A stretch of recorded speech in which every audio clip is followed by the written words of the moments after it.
Hallelujah. So ದೇವರ ನಾಮಕ್ಕೆ ಸ್ತೋತ್ರವಾಗಲಿ. ದೇವರ ವಾಕ್ಯವನ್ನು ಕೇಳೋದಕ್ಕೋಸ್ಕರವಾಗಿ ಎಷ್ಟು ಜನ ಸಿದ್ಧವಾಗಿದ್ದೀರಿ? ನಿಮ್ಮ ಕೈಗಳನ್ನು ಎತ್ತಿ ನೋಡೋಣ. ಎಲ್ಲರೂ ಸಿದ್ಧವಾಗಿದ್ದೀರಿ. ದೇವರಿಗೆ ಮಹಿಮೆ ಉಂಟಾಗಲಿ.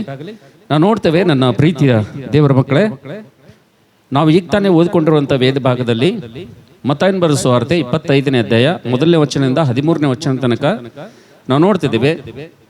ಬುದ್ಧಿವಂತರು ಮತ್ತು ಬುದ್ಧಿ ಇಲ್ಲದ ಕನ್ಯೆಯರು ಇವ್ರ ವಿಷಯದಲ್ಲಿ ನಾವು ಈಗ ತಾನೇ ನಾವು ಓದಿಕೊಂಡಿದ್ದೇವೆ ಅಂತೇಳಿ. ಹಲ್ಲೆಲೂಯಾ. ಅಂದ್ರೆ ನಾವು ಓದಿಕೊಂಡಿರುವಂತ ವೇದ ಭಾಗದ ಒಂದು ಸಾರಾಂಶ ಏನಪ್ಪಾ ಅಂತಂದ್ರೆ, ಬುದ್ಧಿವಂತರು ಆಶೀರ್ವಾದಗಳನ್ನು ಸ್ವಾಧೀನ ಮಾಡ್ಕೊಳ್ತಾರೆ, ಬುದ್ಧಿ ಇದ್ದಂಥವ್ರು ವೃದ್ಧಿಯಲ್ಲಿ ಬರ್ತಾರೆ. ಆದರೆ ಬುದ್ಧಿ ಇಲ್ಲದವರು ಪರಲೋಕವನ್ನು ಕಳೆದುಕೊಳ್ತಾರ ಮತ್ತು ಈ ಲೋಕದಲ್ಲಿರುವಂತ ಆಶೀರ್ವಾದಗಳನ್ನು ಏನ್ ಮಾಡ್ತಾರೆ? ಅವರು ಏನ್ ಮಾಡ್ತಾರೆ? ಕಳೆದುಕೊಳ್ತಾರೆ. ಅಂದ್ರೆ ಈ ಬುದ್ಧಿ ಅಂತಕ್ಕಂಥದ್ದು ಎಷ್ಟು ಪ್ರಾಮುಖ್ಯ ಇದೆ ನೋಡ್ರಿ. ಈ ಬುದ್ಧಿ ಅಂತಕ್ಕಂಥದ್ದು ಎಷ್ಟು ಪ್ರಾಮುಖ್ಯ ಇದೆ ನೋಡ್ರಿ. ನಾವು ಓದಿರುವಂತ ವೇದ ಭಾಗದಲ್ಲಿ 10 ಜನ ಕನ್ಯಕೆಯರಲ್ಲಿ 5 ಜನ ಬುದ್ಧಿವಂತಿಯರು, 5 ಜನ ಬುದ್ಧಿ ಇಲ್ಲದವರು. ಈ ಬುದ್ಧಿವಂತಿಯರು ಏನ್ ಮಾಡಿದ್ರಪ್ಪ ಅಂತಂದ್ರೆ, ಅವರು ಪರಲೋಕವನ್ನು ಕೂಡ ಸ್ವಾಧೀನ ಮಾಡಿಕೊಂಡ್ರು, ಇಹಲೋಕದಲ್ಲಿ ಮದಲಿಂಗನನ್ನು ಕೂಡ ಅವರು ಎದುರುಗೊಂಡ್ರು. ಅದೇ ಬುದ್ಧಿ ಇಲ್ಲದಂತವ್ರು ನೋಡ್ತೀವಿ, 2 ಕಳ್ಕೊಂಡ್ರು ಅವರು. ಈ ಲೋಕದಲ್ಲಿ ಮದಲಿಂಗನು ಬರುವುದನ್ನು ಕೂಡ ನೋಡ್ಲಿಲ್ಲ, ಆಮೇಲೆ ಪರಲೋಕದಲ್ಲಿ ಕೂಡ ಅವರು ಪ್ರವೇಶ ಮಾಡಲಿಲ್ಲ. ಅಂದ್ರೆ ನಾವು ನೋಡ್ತೇವೆ, ನಾವು ಓದ್ಕೊಂಡಂತ ವೇದ ಭಾಗದಲ್ಲಿ, ನನ್ನ ಪ್ರೀತಿ ದೇವರ ಮಕ್ಕಳೇ, ಈ ಬುದ್ಧಿ ಅಂತಕ್ಕಂಥದ್ದು ಬಹಳ ಪ್ರಾಮುಖ್ಯ ಇದೆ. ಒಂದು ವೇಳೆ ನಾವು ಬುದ್ಧಿಹೀನರಾಗಿ ಈ ಲೋಕದಲ್ಲಿ ಜೀವಿಸ್ತೇವಪ್ಪ ಅಂತಂದ್ರೆ, ಬುದ್ಧಿ ಇಲ್ಲದವರಾಗಿ ಈ ಲೋಕದಲ್ಲಿ ನಾವು ಜೀವಿಸ್ತಾ ಇದ್ದೇವಪ್ಪ ಅಂತಂದ್ರೆ, ನಾವು ನೋಡ್ತೇವೆ, ನಾವು ಇಲ್ಲಿ ಈ ಲೋಕದಲ್ಲಿ ಕೂಡ ನಾವು ಆಶೀರ್ವಾದಗಳನ್ನು ಕಳ್ಕೊಳ್ತೀವಿ ಮತ್ತು ಪರಸಂಬಂಧವಾದಂತಹ ಆಶೀರ್ವಾದಗಳನ್ನು ನಾವು ಏನ್ ಮಾಡ್ತೀವಿ ಅಂದ್ರೆ ಕಳೆದುಕೊಳ್ತೀವಿ ಅಂತೇಳಿ. ಅದಕ್ಕೆ ಈ ಪರಸಂಬಂಧವಾದಂತಹ ಆಶೀರ್ವಾದಗಳು ನಾವು ಹೊಂದ್ಕೊಳ್ಬೇಕು ಮತ್ತು ಇಹಲೋಕಕ್ಕೆ ಸಂಬಂಧಪಟ್ಟಂತ ದೇವರು ನಮಗೆ ಇಲ್ಲಿ ಸಿದ್ಧಪಡಿಸಿರುವಂತ, ನಮಗೂ ನಮ್ಮ ಸಂತಾನಕ್ಕೂ ಸಿದ್ಧಪಡಿಸಿರುವಂತ ಆಶೀರ್ವಾದಗಳನ್ನು ನಾವು ಪಡೆದುಕೊಳ್ಬೇಕಪ್ಪ ಅಂತಂದ್ರೆ, ನಾವು ನೋಡ್ತೇವೆ, ಬುದ್ಧಿವಂತರು ನಾವು ಒಂದ್ ವೇಳೆ ಆಗ್ಬೇಕಪ್ಪ ಅಂತಂದ್ರೆ, ಬುದ್ಧಿ ನಮ್ಮಲ್ಲಿ ಬರ್ಬೇಕಪ್ಪ ಅಂತಂದ್ರೆ, ಮೊದಲು ನಾವೇನ್ ಮಾಡ್ಬೇಕಪ್ಪ ಅಂತಂದ್ರೆ, ಬಹು ಜಾಗ್ರತೆಯಿಂದ ದೇವರ ಮಾತುಗಳನ್ನು ಕೇಳೋದನ್ನ ನಾವು ಕಲಿಬೇಕಂತೇಳಿ. ಹಲ್ಲೆಲೂಯಾ. ಬುದ್ಧಿ ನಮಗ್ ಬರ್ಬೇಕಪ್ಪ ಅಂತಂದ್ರೆ ನಾವು ಏನ್ ಮಾಡ್ಬೇಕ್ರಿ? ಏನ್ ಕೇಳ್ಬೇಕ್ರಿ? ದೇವರ ಮಾತುಗಳನ್ನು ಏನ್ ಮಾಡ್ಬೇಕಂದ್ರೆ ಬಹು ಜಾಗ್ರತೆಯಿಂದ ನಾವು ಕೇಳಬೇಕು. ದೇವರ ಮಾತುಗಳನ್ನು ಯಾವಾಗ ನಾವು ಜಾಗ್ರತೆಯಿಂದ ಕೇಳ್ತೀವೋ ಆವಾಗಲೇ ಏನಾಗ್ತದೆ ಅಂದ್ರೆ ನಮಗೆ ಬುದ್ಧಿ ಬರ್ತದೆ ಅಂತ ಹೇಳಿ. ಈಗ ಚರ್ಚ್ಗೆ ನಾವೆಲ್ಲರೂ ಬರ್ತಾ ಇದ್ದೇವೆ, ಎಲ್ಲರೂ ಬ್ಯಾಪ್ಟಿಸಮ್ ತಗೊಂಡಿದ್ದೀವಿ, ಎಲ್ಲರೂ ರಕ್ಷಣೆ ಹೊಂದಿದ್ದೀವಿ, ಎಲ್ಲರೂ ದೇವರ ಮಕ್ಕಳಾಗಿದ್ದೀವಿ. ಆದ್ರೆ ಕೆಲವೊಬ್ಬರ ಬಲ್ಲಿ ಬುದ್ಧಿ ಇದ್ದಂಗೆ ಕಾಣಿಸ್ತದೆ, ಕೆಲವೊಬ್ಬರ ಬಲ್ಲಿ ಬುದ್ಧಿ ಇರಲಾರ್ದಂಗೆ ಕಾಣಿಸ್ತದೆ. ಯಾಕ್ರಿ ಹೇಳ್ರಿ ನೋಡೋಣ. ಜಸ್ಟ್ ಇನ್ನ ಒಂದ್ಸಲ ನಿಮ್ ತಿಳಿಯಂಗೆ ಹೇಳ್ತೀನಿ. ಸ್ಕೂಲ್ನಾಗ ಕ್ಲಾಸ್ ಒಂದೇ, ಒಂದು ಸ್ಕೂಲ್ನಾಗ ಒಂದು ಕ್ಲಾಸ್ನಾಗ ಒಂದೇ 80 ಜನ ಹುಡುಗರು ಇದಾರೆ ಒಂದು ಕ್ಲಾಸ್ನಾಗ. ಆಯ್ತಾ? 80 ಜನ ಒಂದು ಕ್ಲಾಸ್ನಾಗರ. ಆ ಕ್ಲಾಸ್ನಾಗಿರೋದು ಬುಕ್ ಒಂದೇ. ಆ ಕ್ಲಾಸ್ನಾಗ ಇರೋದು ಬುಕ್ ಒಂದೇ. ಮತ್ತ ಟೀಚರ್ ಕೂಡ ಬೋಧನೆ ಮಾಡೋದ್ರ ಕೂಡ ಬುಕ್ ಕೂಡ ಒಂದೇ. ನೋಡ್ರಿ, ಕ್ಲಾಸ್ ಒಂದೇ ಅದ. 5ನೇ ತರಗತಿ ಅಂದ್ರೆ 5ನೇ ತರಗತಿ ಕ್ಲಾಸೇ ಅದ. 5ನೇ ತರಗತಿಯಲ್ಲಿ 5ನೇ ಕ್ಲಾಸ್ ಹುಡುಗರೇ ಹರ. ಮತ್ತ 5ನೇ ಕ್ಲಾಸ್ ಅಲ್ಲಿ 5ನೇ ಪುಸ್ತಕ ಅದ. ಮತ್ತ 5ನೇ ಕ್ಲಾಸ್ ಅಲ್ಲಿ 5ನೇ ತರಗತಿಯ ಪುಸ್ತಕ ಬೋಧನೆ ಮಾಡುವಂತ ಟೀಚರೇ ಹರ. ಆದ್ರೂ ಕೂಡ ಇಷ್ಟೆಲ್ಲ 5ನೇ ತರಗತಿಯಲ್ಲಿ 5ನೇ ತರಗತಿ ಬುಕ್ ಇದ್ರು ಕೂಡ, 5ನೇ ತರಗತಿ ಕ್ಲಾಸ್ನಲ್ಲಿ ಎಲ್ಲ ಹುಡುಗರು 5ನೇ ತರಗತಿ ಇದ್ರು ಕೂಡ, ಆ ಟೀಚರ್ 5ನೇ ತರಗತಿಯ ಪುಸ್ತಕದ ವಿಷಯದಲ್ಲಿ ಆತ ಹೇಳದಿದ್ರು ಕೂಡ, ಎಕ್ಸಾಮ್ ಬರೆದಾಗ ಒಬ್ಬರಿಗೆ 100, ಒಬ್ಬರಿಗೆ 80, ಒಬ್ಬರಿಗೆ 50, ಒಬ್ಬರಿಗೆ 35, ಒಬ್ಬರಿಗೆ 0 ಮಾರ್ಕ್ಸ್ ಯಾಕೆ ಬರ್ತಾವೆ ಹೇಳ್ರಿ ನೋಡಿ. ರಿಸಲ್ಟ್ ಬಂದ ಮೇಲೆ ಕ್ಲಾಸ್ ಒಂದೇ ಅದ, ಟೀಚರ್ ಒಂದೇ ಅದ, ಬುಕ್ ಒಂದೇ ಅದ, ಸಬ್ಜೆಕ್ಟ್ ಒಂದೇ ಅದ.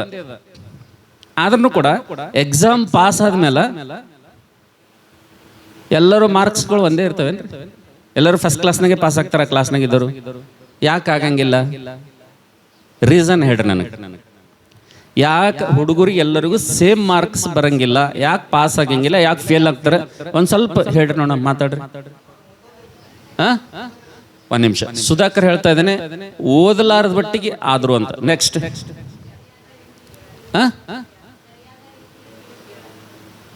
ನಮ್ಮ ಸಾರಾ ಸಿಸ್ಟರ್ ಇದ್ದಾರೆ, ಸರಿಯಾದ ರೀತಿಯಿಂದ ತಿಳಿದುಕೊಳ್ಳದೆ ಹೋಗುದ್ರಿಂದ. So next.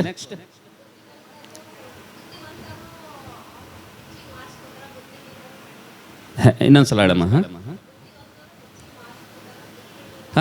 ನಮ್ಮ ಮಲ್ಲಮ್ಮ ಸಿಸ್ಟರ್ ಹೇಳ್ತಾರೆ, ಬುದ್ಧಿವಂತರು ಹೆಚ್ಚಿಗೆ ಮಾರ್ಕ್ಸ್ ತಗೋತಾರ, ಬುದ್ಧಿ ಇಲ್ದವ್ರು ಕಮ್ಮಿ ಮಾರ್ಕ್ಸ್ ತಗೋತಾರ. ಓಕೆ,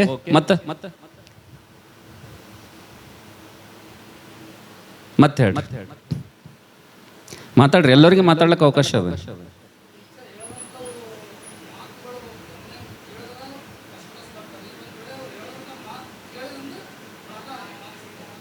ಎಲ್ಲರೂ ಚಪ್ಪಾಳೆ ತಟ್ರಿ. ಕ್ಲಾಸ್ ಒಂದೇ ಅದ, ಸಬ್ಜೆಕ್ಟ್ ಒಂದೇ ಅದ, ಪುಸ್ತಕ ಒಂದೇ ಅದ, ಟೀಚಿಂಗ್ ಒಂದೇ ಅದ, ಎಲ್ಲ ಒಂದೇ ಇದ್ರು ಕೂಡ ಯಾಕೆ ಎಕ್ಸಾಮ್ನ ಫೇಲ್ ಆಗ್ತಾರೆ ಅಂದ್ರೆ, ವಿಜಯ್ ಕುಮಾರ್ ಹೇಳ್ದನು, ಟೀಚರ್ ಹೇಳ್ದಂತ ಮಾತು ಸರಿಯಾಗಿ ಯಾರು ಕೇಳಂಗಿಲ್ಲಲ್ರಿ, ಅವ್ರು ಏನಾಗ್ತಾರೆ? ಫೇಲ್ ಆಗ್ತಾರೆ.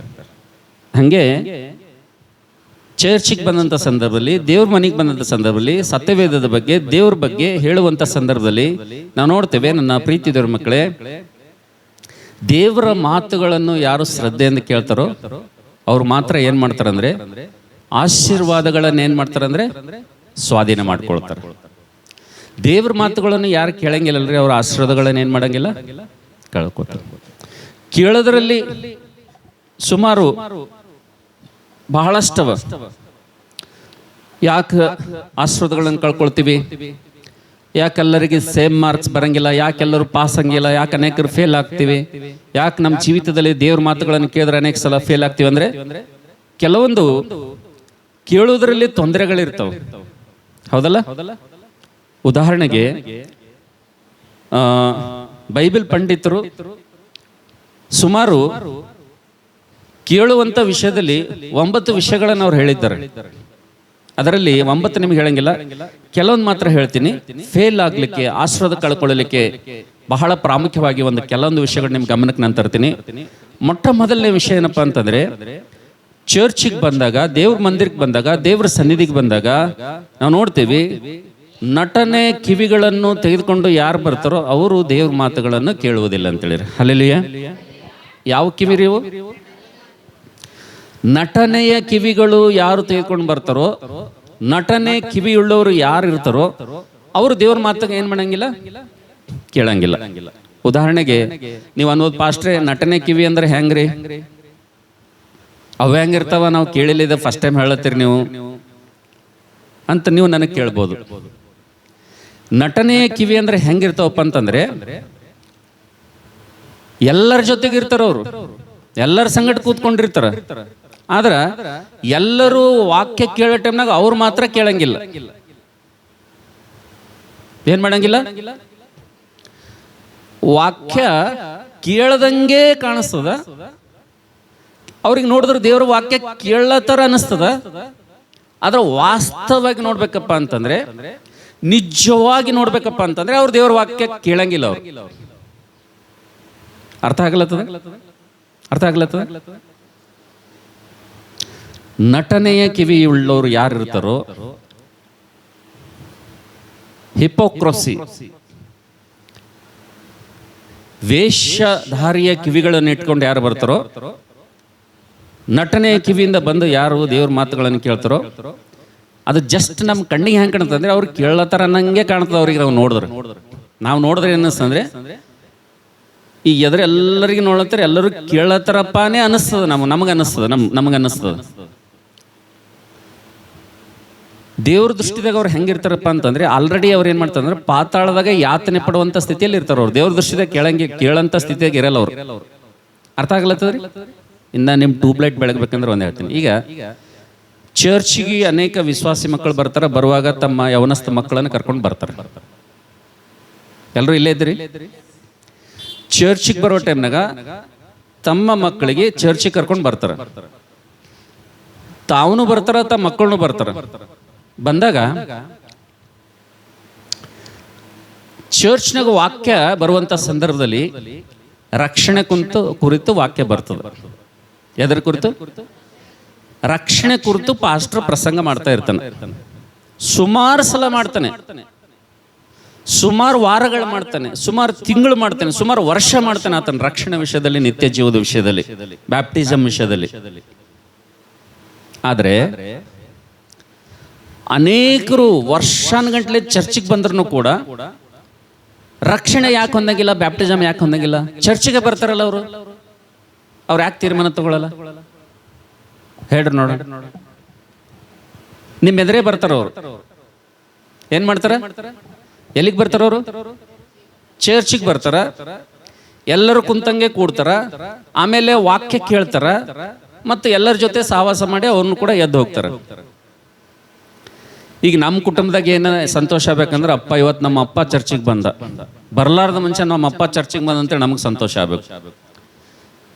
ನಮ್ಮ ಮಮ್ಮಿ ಬರ್ಲಾರ್ದಕ್ಕೆ ಇವತ್ತು ಚರ್ಚಿಗೆ ಬಂದಳು ಅಂತೇಳಿ ಏನು ಸಂತೋಷ ಬೇಕು? ರಕ್ಷಣೆಯಿಂದ ಮಕ್ಕಳು ಸಂತೋಷ ಆಗ್ಬೇಕು. ನಮ್ಮ ಮಮ್ಮಿ ಬರ್ಲಾರ್ದಕ್ಕೆ ಬಂದಳ, ನಮ್ಮ ಪಪ್ಪ ಬರ್ಲಾರ್ದಾಗ ಬಂದನ ಅಂತೇಳಿ ಚರ್ಚಿಗೆ ಬಂದ್ಮೇಲೆ ನಾವು ಸ್ಯಾಟಿಸ್ಫೈ ಆಗಬೇಕು, ನಾವು ಸಂತೋಷ ಆಗಬೇಕು. ಇನ್ನು ಮುಂದೆ ಹೊರದಾಗ ಏನು ಮಾಡ್ತೀವಿ ಅಂದರೆ, ನಮ್ಮ ಮಕ್ಕಳಿಗೆ ಚರ್ಚಿಗೆ ಕರ್ಕೊಂಡು ಬರ್ತೀವಿ.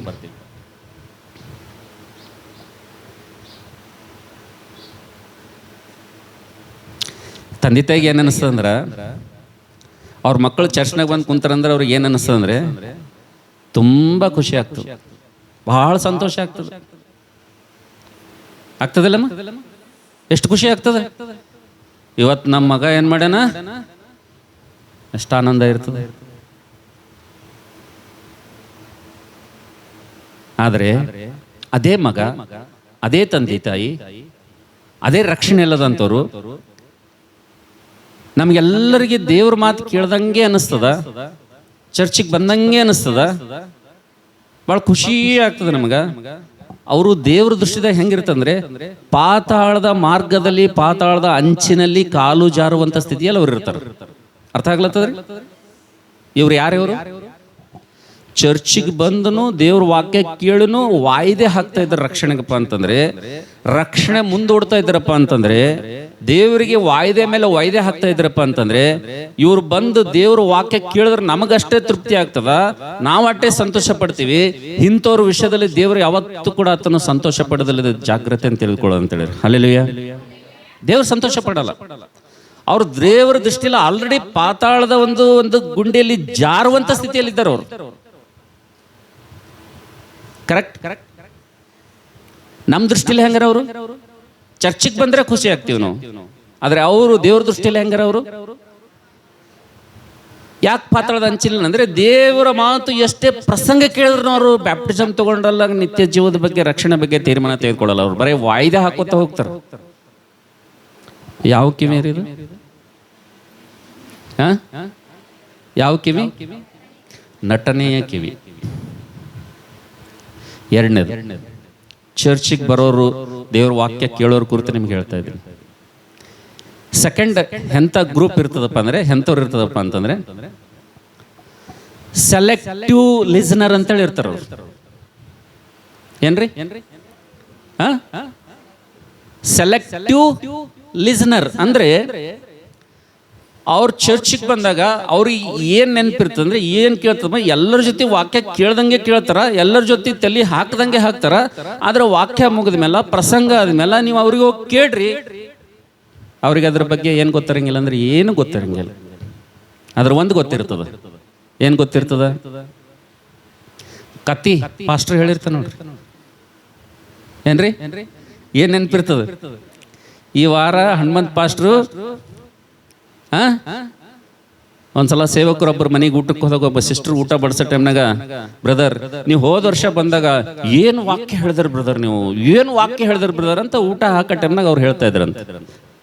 ಸರಿ ಅಮ್ಮ, ಏನು ವಾಕ್ಯ ಹೇಳಿದೆ? ನಾವು ಸೇವಕರಿದ್ದೀವಿ, 100 ಕಡೆ ತಿರುಗ್ತಾ ಇರ್ತೀವಿ, ಅಲ್ಲಿ ಇಲ್ಲಿ ಏನು ವಾಕ್ಯ ಹೇಳ್ತೀವಿ ನಮಗೆ ಗೊತ್ತಂಗಿಲ್ಲ, ಹೋದ ವರ್ಷ ಏನು ವಾಕ್ಯ ಹೇಳಿ ಹೇಳಮ್ಮ ಅಂತ ಕೇಳ್ತಾರ ಅವರು.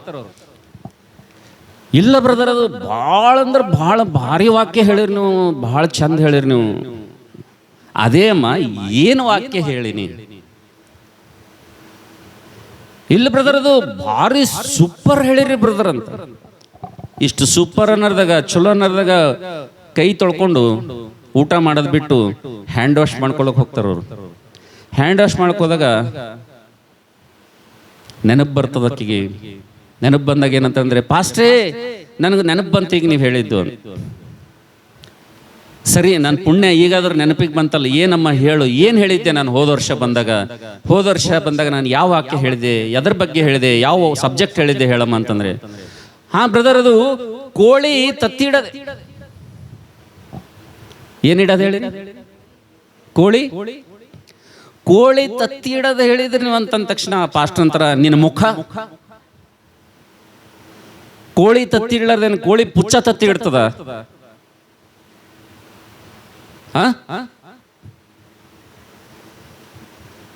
ಅಂದ್ರೆ ಇವರು ಬರೇ ಏನ್ ನೆನ್ಪಿಟ್ಕೊಳ್ತಾರಂದ್ರೆ ಸೆಲೆಕ್ಟಿವ್ ಲಿಸ್ನರ್. ಇವರು ಉಪಮಾನಗಳು, ಕಥೆಗಳು, ಉದಾಹರಣೆಗಳು, ಪಾಸ್ಟರ್ ಯಾವುದೋ ನಿಮ್ಮ ತಲೆಗೆ ವಾಕ್ಯ ಹೋಗ್ಲಿ, ಆ ವಾಕ್ಯ ಭಾಗ ಅರ್ಥ ಆಗಲ್ಲ ಅಂತೇಳಿ ಪಾಸ್ಟರ್ ಯಾವುದೋ ಒಂದು ನಾಯಿದು, ಒಂದು ನರಿದು, ಒಂದು ಕತ್ತಿದೋ ಯಾವುದೋ ಒಂದು ಹೇಳ್ತಾನ. ಎದಕ್ಕೆ ಹೇಳ್ತಾನವ? ಒಳಗೆ ಇಳಿಲ್ಲ ಅಂತ ಹೇಳ್ತಾನವ. ಏನು ಆಹಾರ ಕೊಡ್ಲತ್ತನ, ಅದು ಎಲ್ಲಿ ಇಳಿಬೇಕು, ಇಲ್ಲಿ ಇರ್ಲಾರ್ದೆ ಎಲ್ಲಿಗೆ ಹೋಗ್ಬೇಕು, ಒಳಗೆ ಹೋಗ್ಲಿ ಅಂತ ಅವ ಹೇಳ್ತಾನ. ಆದ್ರೆ ಇವತ್ತು ಅನೇಕರು ಸೆಲೆಕ್ಟಿಂಗ್ ಲಿಸ್ನರ್ ಹೆಂಗಿರ್ತಾರಪ್ಪ ಅಂತಂದ್ರೆ, ಅವ್ರು ಕೆಲವೊಂದು ಮಾತ್ರ ನೆನ್ಪಿಟ್ಕೋತಾರ. ಅವರು ವಾಕ್ಯ ಬಿಟ್ಟು ಬಿಡ್ತಾರ, ಕಥೆಗಳು ಮಾತ್ರ ನೆನ್ಪಿಟ್ಕೋತಾರೆ. ಇವ್ರು ಯಾರು? ಇವರು ಸೆಲೆಕ್ಟಿವ್ ಲಿಸ್ನರ್ ಇವರು. ಹಲ್ಲೆಲೂಯಾ. ಮೂರನೇದಾಗಿ ವಿಮರ್ಶೆ ಮಾಡುವಂತ ಕಿವಿಗಳು.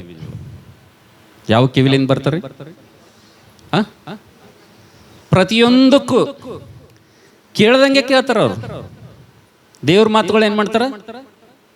ಚಶ್ನ ಕುಂತ ಕೇಳ್ತಾರ. ದೇವರ ಮಾತುಗಳು ಪಾಸ್ಟರ್ ಹೇಳುವಂತ ಸಂದರ್ಭದಲ್ಲಿ ಯಾವ ಸ್ಥಳದಲ್ಲಿ ಕುಂತಾರ ಆ ಸ್ಥಳದಲ್ಲಿ ಕುಂತ ಕೇಳ್ತಾರ ಅವರು. ಆದ್ರೆ ಅವ್ರು ಕೇಳುವಂತ ಧಾಟಿ ಹೆಂಗಿರ್ತದಪ್ಪ ಅಂದ್ರೆ, ಅವ್ರು ಕೇಳುವಂತ ರೀತಿ ಹೆಂಗಿರ್ತದೆ ಅಂದ್ರೆ, ಪ್ರತಿಯೊಂದು ಮಾತು ಪಾಸ್ಟರ್ ಬಾಯ್ದಾಗಿಂದ ಬರುವಂತ ಮಾತುಗಳು. ವಿಮರ್ಶೆ ಮಾಡಬೇಕು. ಏನ್ ಮಾಡ್ಬೇಕು? ಏನ್ ಮಾಡ್ಬೇಕು? ಪ್ರತಿಯೊಂದು ಮಾತುಗಳು ಪಾಸ್ಟರ್ ಏನೇ ಹೇಳಲಿ ಇವತ್ತು ಚರ್ಚ್ನಾಗ, ಅದು ಎಂತ ಕಿವಿನ ಕೇಳ್ತಾರಪ್ಪ ಅಂತಂದ್ರೆ ಯಾವ ರೀತಿ ವಿಮರ್ಶೆ ಮಾಡೋದು. ಏನ್ ಮಾಡೋದು? ವಿಮರ್ಶೆ ಮಾಡೋದು. ಮತ್ತ ನಾ ಬೈಬಲ್ ಬಿಟ್ಟು ವಾಕ್ಯ ಬಿಟ್ಟು ಹೇಳ್ತಾ ಇದ್ದೇನೆ ಅಂತ ತಿಳ್ಕೊಂಡ್ರಿ ನೀವು. ನಾ ಇಲ್ಲಿ ತನಕ ನಿಮಗೆ ಏನೇನು ಹೇಳ್ತೀನಿ, ಬೈಬಲ್ದಾಗ ಬರ್ದು ಮಾತುಗಳು ಹೇಳ್ತೀನಿ ನಿಮಗೆ.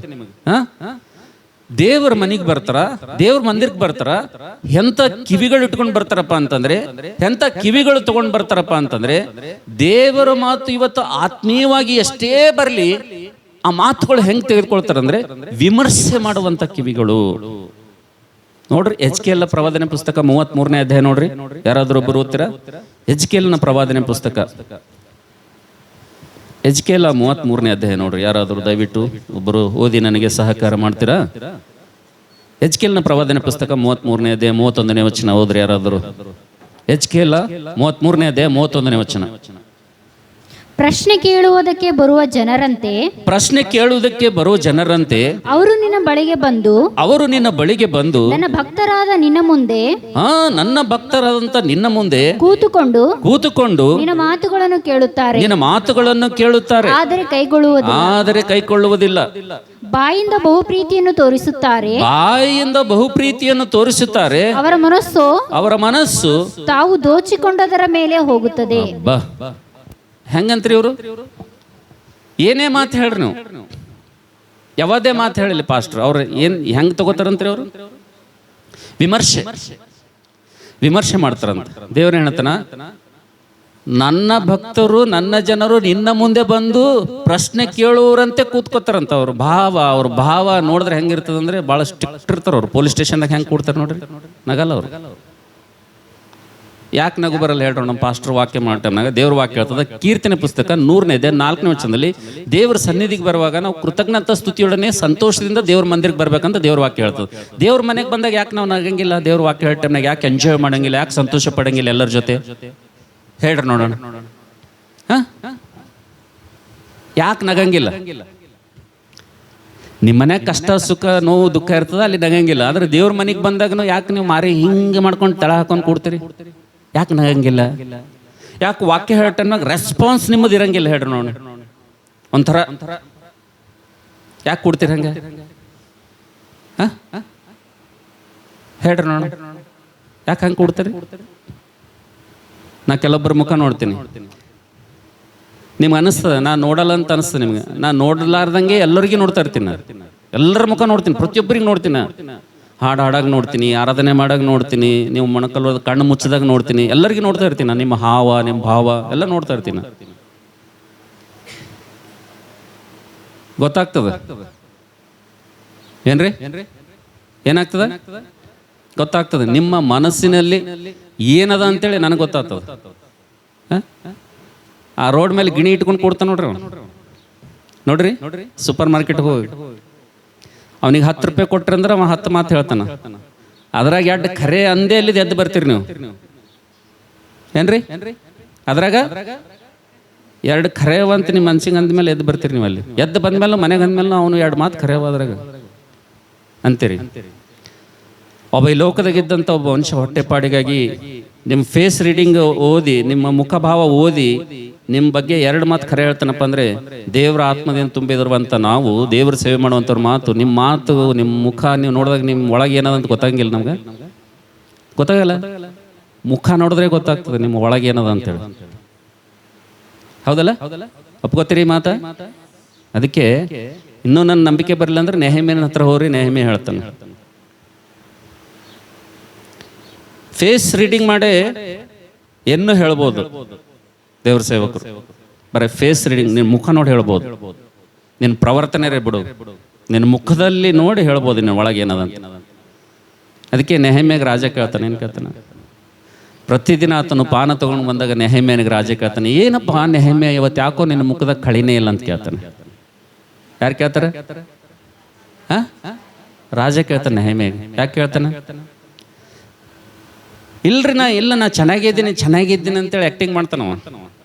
ಅದ್ರ ರಾಜ ಒಪ್ಕೊಂಬಂಗಿಲ್ಲ. ಅದು ಏನು ಮಾಡಲ್ಲ? ಎಲ್ಲ ನೀ ದಿನ ಇದ್ದಂಗೆ ಇವತ್ತಿಲ್ಲ ನಿನ್ನ ಮುಖದಾಗ ಯಾಕೋ ಬೇರೆನೇ ಒಂಥರ ಮಂದಹಾಸ ಕಾಣ್ಲತ್ತವ ನನಗೆ ಅಂತ. ಅವಾಗ ನೆಹಮ್ಯ ಹೇಳ್ತಾನೆ ರಾಜ, ಎಸ್ ರಾಜ, ನಿಜ, ನೀವು ಹೇಳಿ ಮಾತು ನಿಜ. ಯಾಕಂದ್ರೆ ನನ್ನ ಪೂರ್ವಿಕರ ಸಮಾಧಿಗಳಿರುವಂಥ ಪಟ್ಟಣ, ನನ್ನ ಪೂರ್ವಿಕರು ಇರುವಂಥ ಪಟ್ಟಣ ಅದು ಬೆಂಕಿಯಿಂದ ಸುಡಲ್ಪಟ್ಟಿದೆ. ಅಲ್ಲಿ ಅನೇಕ ನನ್ನ ಜನರು ಸರಿಯಾಗಿ ಒಯ್ಯಲ್ಪಟ್ಟಿದ್ದಾರೆ. ಅದರಿಂದ ನನ್ನ ಮುಖ ಹಿಂಗಾಗಿದೆ ಎಂಬುದಾಗಿ ಆತನ ಹೇಳ್ತಾನೆ ಅಂತ ಹೇಳಿ. ಹಲ್ಲೆಲೂಯಾ. ಅದಕ್ಕೆ ನನ್ನ ಪ್ರೀತಿ ದೇವ್ರ ಮಕ್ಕಳೇ, 3ನೇದಾಗಿ ಇವರು ಎಂಥ ಕಿವಿರಿ? ಇವರು ವಿಮರ್ಶೆ. ಏನೇ ಹೇಳ್ರಿ ನೀವು, ದೇವ್ರೇ ಹೇಳ್ತಾನೆ. ಅವ್ರು ಬರ್ತಾರ, ಅವ್ರು ನನ್ನ ಭಕ್ತರಾಗಿ ಬರ್ತಾರ, ನಿನ್ನೆದುರು ಕೂತ್ಕೊಳ್ತಾರ. ನೀನು ಏನೇ ಹೇಳು, ನಿನಗೆ ಪ್ರಶ್ನೆ ಕೇಳುವಂಥ ರೀತಿಯಿಂದ ಅವ್ರು ಕುಂತ್ಕೊಂಡು ಪ್ರಶ್ನೆ ಕೇಳೋ ಭಾವದಿಂದ ಅವ್ರ ಮನೆಗೆ ಹೋಗ್ತಾರ. ಮತ್ತೊಂದು ಪ್ರಸಂಗ ಬಂದ್ರೆ ನಿನಗೆ ಪ್ರಶ್ನೆನೇ ಕೇಳ್ತಾರ ಅವ್ರ ಒಳಗೆ ನೀವು ಮಾತುಗಳು ಏನಾಗಂಗಿಲ್ಲ. ಈ ಕಿವಿ ಯಾವ ಕಿವಿ? ಯಾವ ಕಿವಿ? ವಿಮರ್ಶೆಯನ್ನು ಕೊಡುವಂಥ ಕಿವಿಗಳು. ಜಾಗ್ರತೆ ಅಂತ ಕೇಳ್ರಿ. ಈ ಮಾತುಗಳು ಯಾಕೆ ಹೇಳ್ತಾ ಇದ್ದೇನಪ್ಪ ಅಂತಂದ್ರೆ, ಬುದ್ಧಿವಂತರು, ಬುದ್ಧಿ ಇಲ್ಲದವರು ಆಶ್ರಯಗಳನ್ನು ಕಳ್ಕೊಳ್ತಾರ. ಬುದ್ಧಿವಂತರು ಏನ್ ಮಾಡ್ತಾರೆ ಅಂದ್ರೆ ಆಶ್ರಯಗಳನ್ನು ಕಳ್ಕೊಳಂಗಿಲ್ಲ, ವೃದ್ಧಿಗೆ ಬರ್ತಾರೆ ಈ ಲೋಕದಾಗ, ಪರಲೋಕವನ್ನು ಸ್ವಾಧೀನ ಮಾಡ್ಕೊಳ್ತಾರ, ಪರಸಂಬಂಧ ಆಶ್ರಯಗಳನ್ನು ಕಳ್ಕೊಳ್ತಾರ. ಆ ಬುದ್ಧಿ ನಮ್ಮಲ್ಲಿ ಬರ್ಬೇಕಂದ್ರ ಕೇಳೋದು ಬಹಳ. ನಾನು ಎದ್ರ ಬಗ್ಗೆ ಇನ್ನ ಬುದ್ಧಿಗೆ ಬಂದಿಲ್ಲ, ಇನ್ನ ಎಲ್ಲಿ ಬಂದಿಲ್ಲ, ಇನ್ನ ಬುದ್ಧಿ ವಿಷಯದಲ್ಲಿ ಇನ್ನ ಟಚ್ನು ಮಾಡಿಲ್ಲ. ನಾ ಎಲ್ಲಿದ್ದೀನಿ? ಇನ್ನ ಎಲ್ಲಿ? ಕೇಳೋ ವಿಷಯದಲ್ಲೇ ಇದ್ದೀನಿ, ಕೇಳುವಂಥ ವಿಷಯದಲ್ಲಿ ಇದ್ದೀನಿ. ದಯವಿಟ್ಟು ನಿಮಗೊಂದು ಮನವಿ ಮಾಡ್ಕೊಳ್ತೀನಿ ನಾನು.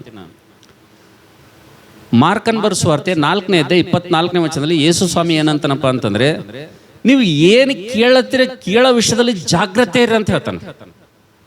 ನೀವು ಏನು ಕೇಳತ್ತೀರಿ ಕೇಳುವಂಥ ವಿಷಯದಲ್ಲಿ ಬಹು ಜಾಗ್ರತೆಯಿಂದಿರ ಅಂತ ಹೇಳ್ತಾನೆ. ಅದಕ್ಕೆ ನನ್ನ ಪ್ರೀತಿ ದೇವ್ರ ಮಕ್ಕಳೇ, ನಾವು ಕೇಳುವಂಥ ವಿಷಯದಲ್ಲಿ ಏನು ಮಾಡ್ಬೇಕಂದ್ರೆ ಬಹಳ ವಾಕ್ಯ ನಮಗೆ ಹೇಳ್ತದ, ನೀವು ಕೇಳುವುದರಲ್ಲಿ ತೀವ್ರವಾಗಿರಿ, ಮಾತಾಡುವುದರಲ್ಲಿ ನಿಧಾನವಾಗಿರ್ರಿ. ಕೇಳೋದ್ರಾಗ ಏನಿರ್ಬೇಕಂತ? ತೀವ್ರತೆ ಅಂದ್ರೆ ಏನು? ಕಿವಿಗೊಟ್ಟು ಕೇಳಬೇಕು, ಜಾಗೃತಿಯಿಂದ ಕೇಳಬೇಕು, ಮತ್ತು ಕೇಳುವಂಥದ್ದು ಕೇಳುವ ರೀತಿಯಿಂದ ಕೇಳಬಾರ್ದು. ನಾವು ಕ್ರೈಸ್ತರು ಏನ್ರಿ ಕ್ರೈಸ್ತರು ಕೇಳುವಂತರಿ ಕೇಳುವ ಎಲ್ಲರೂ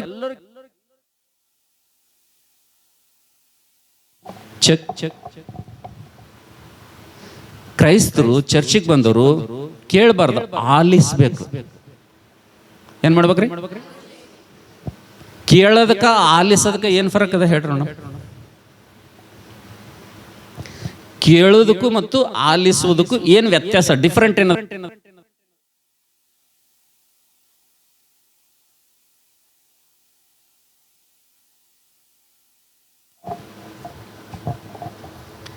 ಕೇಳೋದಂದ್ರೆ ಏನ್ರಿ? ನಾ ಹೇಳ್ತೀನಿ ನೋಡ್ರಿ. ಕೇಳೋದಂದ್ರೆ ನೀವು ನಿಮ್ಮ ಮನ್ಯಾಗ ಇದ್ದೀರಿ ಅಂತೇಳಿ, ರೋಡ್ ಮೇಲಿಂದ ಶಬ್ದ ಕಿವಿಗೆ ಬೀಳ್ತದ, ಆ ಕಡ್ದು ಈ ಕಡ್ದು ಎಲ್ಲ ಕಡ್ದು ಎಲ್ಲ ಶಬ್ದ ಏನು ಮಾಡ್ತದ ನಿಮ್ಮ ಕಿವಿಯಾದಾಗ ಬೀಳ್ತದ. ಎಲ್ಲ ಶಬ್ದ ಇದು ನಮ್ಮ ಕಿವಿಯಾಗ ಬೀಳ್ತದ. ನಾವು ಕೇಳಬೇಕಂದ ಮೇಲೆ ಬೀಳ್ತವೇನ್ರಿ ಅವು? ಇಲ್ಲಲ್ಲ, ಅವು ಆಟೋಮೆಟಿಕ್ಕಾಗಿ ಏನು ಮಾಡ್ತಾವ? ಅವು ಬಂದು ಬೀಳ್ತಿರ್ತಾವ. ಅದಕ್ಕೇನಂತಾರ್ರಿ? ಇನ್ನು ಕೇಳೋದ್ರಾಗಿದ್ದೀವಿ ನಾವು. ಅವಕ್ಕೇನಂತಾರ? ಆ ಕಡ್ದು ಈ ಕಡ್ದು ಬಂದೆಲ್ಲ ನಮ್ಮ ಕಿವಿದಾಗ ಬೀಳ್ತಾವಲ್ಲ, ಅದಕ್ಕೇನಂತಾರ? ಕೇಳೋದಕ್ಕಂತಾರ, ಕೇಳೋದಂತಾರ. ಅದಕ್ಕೆ ಆಲಿಸೋದಂದ್ರೆ ಎದಕ್ಕಂತಾರಪ್ಪ ಅಂತಂದ್ರೆ, ನೀ ಮಾರ್ಕೆಟ್ದಾಗ ಇದ್ರೂ, ನೀ ಸಂತ್ಯಾಗಿದ್ರೂ, ನೀ 100 ಮಂದಿಯಾಗಿದ್ರೂ, 1000 ಮಂದಿಯಾಗಿದ್ರೂ, ಎಲ್ಲಿದ್ರೂ ಕೂಡ ನಿನ್ನ ಮನಸ್ಸೆಲ್ಲ ದೇವ್ರ ಬಗ್ಗೆನೇ, ದೇವ್ರ ವಾಕ್ಯದ ಬಗ್ಗೆ, ದೇವ್ರ ಮಾತುಗಳ ಬಗ್ಗೆನೇ ಇತ್ತಪ್ಪ ಅಂದ್ರೆ ಏನು ಮಾಡ್ದಂಗೆ ಅದು? ಆಲಿಸ್ದಂಗೆ. ಒಂದು ದಿವಸ ಚರ್ಚಲ್ಲಿ ನಾವು ಪಾಸ್ಟ್ರಮ್ಮನ ಕೂತ್ಕೊಂಡಿದ್ದೀವಿ.